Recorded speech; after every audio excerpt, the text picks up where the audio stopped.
Nah, termodinamika 2 itu dimulai dari chapter 9, membahas tentang gas power cycle. Jadi intinya di bab ini itu bakal ngebahas cycle atau siklus termodinamika. Nah, di chapter 9 bakal ada 6 siklus termodinamika yang bakal dibahas.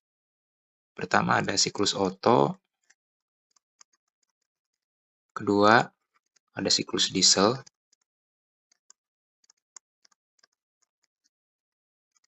ketiga ada siklus Stirling, keempat ada siklus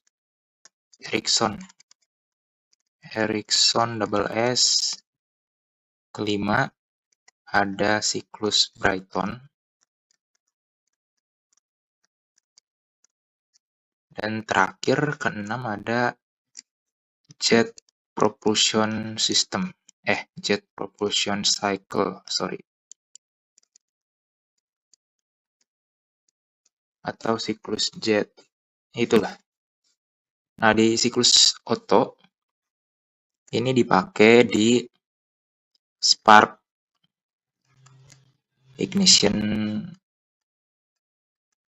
engine.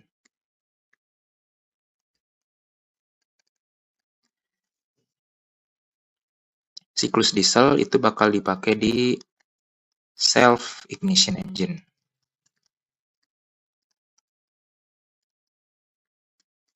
Nah, untuk siklus Stirling sama siklus Erikson itu nggak ada mesin khusus, jadi nggak ada mesin Stirling, nggak ada mesin Erikson, tapi dari kedua siklus ini bakal ada konsep baru, yaitu namanya regeneration.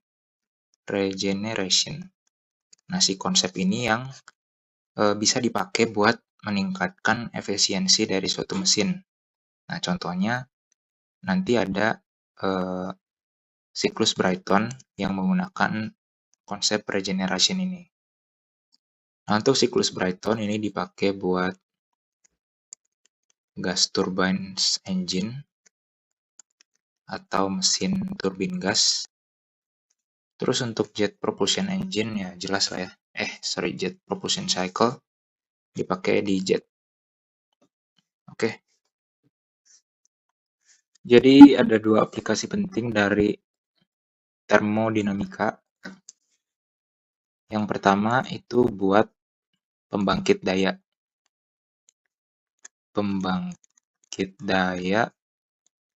atau power generation. Yang kedua adalah untuk pendingin atau refrigeration.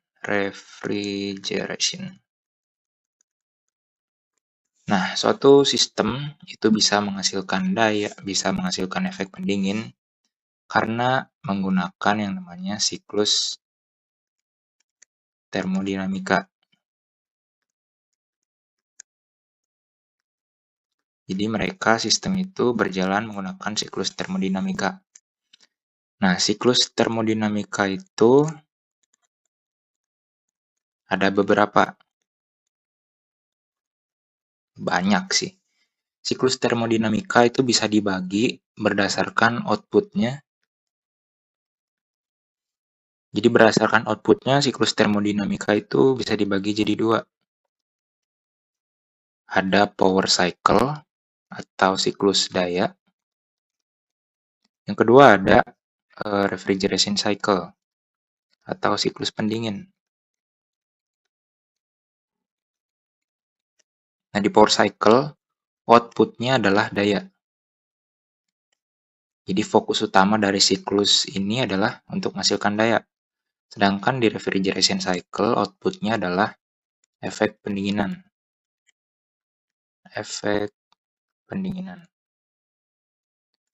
Nah, kedua, siklus termodinamika itu bisa dibagi berdasarkan fasa fluida kerjanya. fluida kerja atau the phase of working fluid.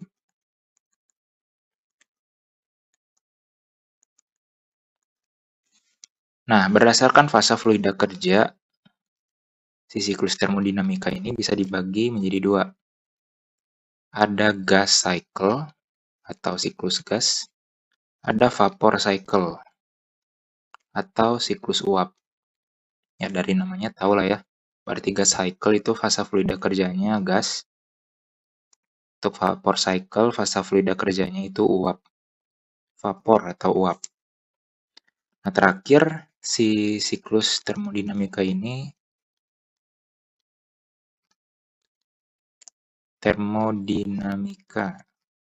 bisa dibagi menjadi dua. Ada closed cycle, ada open cycle.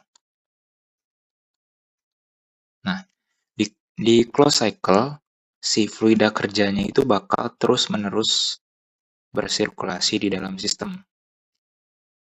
Nah, sedangkan di open cycle, si fluida kerjanya itu bakal masuk ke dalam sistem dan suatu saat akan dibuang, meninggalkan sistem. Oke, sip. Oke, ini aku udah jelasin klasifikasi siklus termodinamika, ada pore cycle, gas cycle, dan lain-lain. Balik lagi ke judul chapternya tadi, adalah gas pore cycle. Berarti pore cycle dia itu outputnya adalah daya, dan gas artinya fluida kerjanya adalah gas. Jadi keenam siklus ini yang termasuk gas pore cycle, siklus Otto, Diesel, Stirling, Erikson, Brayton, sama yang keenam itu, mereka semua outputnya adalah daya, bukan efek pendinginan. Dan juga keenam siklus ini berjalan dengan menggunakan fluida kerja berupa gas, bukan vapor atau bukan uap.